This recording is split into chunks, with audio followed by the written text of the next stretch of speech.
May I say something to you to give you a true knowledge of yourself and life, so that the same glory and success attained by other men who understand themselves may be yours? Man in the full knowledge of himself is a superb and supreme creature of creation.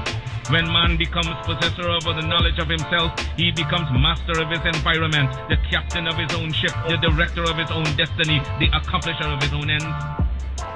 Man should understand himself because man is full of knowledge, and this knowledge is a gift of nature. When Mother Nature created man, she deprived him of nothing. He was given the faculty of understanding all things around him. This faculty for understanding has not been taken away from him. None of his senses have been taken away from him. So there is no excuse for the black man in lacking the knowledge that man is used to beautify the world and produce all that he needs for his happiness and civilization. Look the world over, and whatever you see in it that is pleasing to man, contributing to man's comfort, to his needs and to his satisfaction, it is but the work of man. Man blessed with the knowledge of himself and the understanding of all things around him. If you are able to live with the knowledge of yourself and with the greater knowledge of nature, you must know what is good and what is not. You must know what is finite. You must know that which is material, physical and otherwise is at your disposal to create or otherwise use. If we leave America and go over to the east to Japan, they will be telling their fellow citizens of Japan of the wonderful accomplishments of the Japanese people, proving that man is moving onward as time moves on. But you have hated yourselves as you have done in previous years. You have shown malice, prejudice, and hate to each other.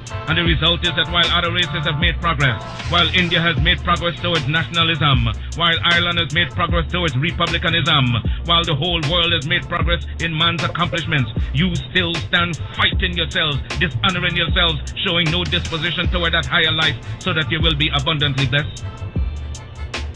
So reflect and think that you were created for some purpose other than exhibiting malice toward your neighbor or fellow men of your own race. What a pity it is that we cannot stand united without a written law. There is no written law compelling other races to stand together. They are brought together by the gentle touch of nature. The unwritten law of nature causes them to stand together on all occasions. So wheresoever you find them in the field, that one gentle touch of nature causes them to stand together, if need be, die together. But with a black man, you can preach to him from the pulpits. You lecture from the platforms, from the byways and the hedges. The spirit of cooperation, but he will not cooperate. You talk to him gently, you try talking harshly to him, he still will not cooperate. The result is that he falls prey to those who understand themselves and walk through the world making you their serfs and slaves. You must acquire an understanding of yourselves. Look around you. See the smiling pictures of nature, the beautiful hedges, the wonderful mountains, the wonderful vegetation all around.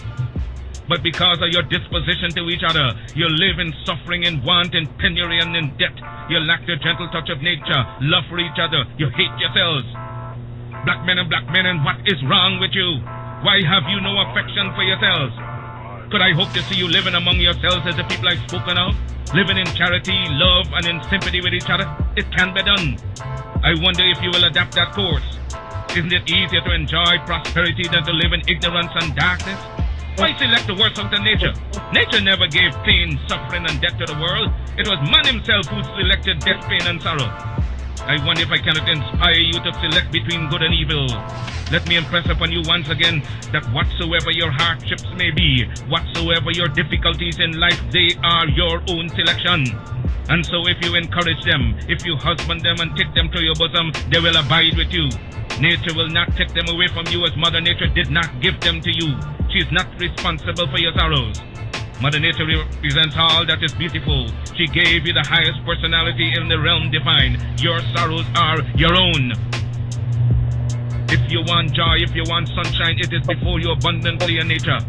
I made a selection of sunshine, the beautiful sunshine. I made a selection to laugh with the moon, to laugh with the stars, and sing with the birds of the forest and of the wilderness, to join in the rhythmic music of the winds that sing from east to west and from north to south. Had I selected sorrow, I would have been dead a long time ago, and been without that which would send me into the presence of the divine, because I would have lived not with the knowledge that is divine. We must acquire a higher knowledge of life. Black men and black women, will you get the knowledge that the white man has that causes him to be leaders and masters in the world? They are not gods with a peculiar source for understanding the world around them. They have only given expression to the knowledge of their humanity and been able to use and conquer all to their satisfaction and glory. And that is why they are always greater than you in every community that you find them.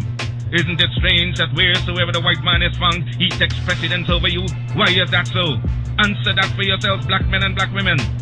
Wheresoever you come in contact with the white man, you always have to go down in defeat before him. Whether it be in England, in France, or in America, you always have to go down to the white man, and yet he has 2 eyes, 2 feet, 2 hands, same passions, same senses and feelings as you have. Your feet are not put on opposite sides, now your hands turned around the other way. But it's because you fail to use your will, your knowledge, and your mental faculties to the point where you will enjoy life around you. I'm only here and not in the gutters and in the pond of despair because I use my intelligence. And I swear that no man alive shall ever use his intelligence in understanding the works of nature more than I. I shall rise as high as he ascends. I shall meet him on the same platform of mental equality and fight him till thy kingdom come, because nature created us equal. I want you to make up your mind as I made up my mind years ago. Make up your mind that you will rise to the knowledge of your soul. Because of your ignorance, you cannot understand and decide between good and evil. You don't know whether you're doing right or wrong. With a greater knowledge of life, you're able to appreciate all things around you. I'm able to gather you here because I understand you. Understand your neighbor, your wife, your children, and you will be able to live in harmony with each other and get the best out of life.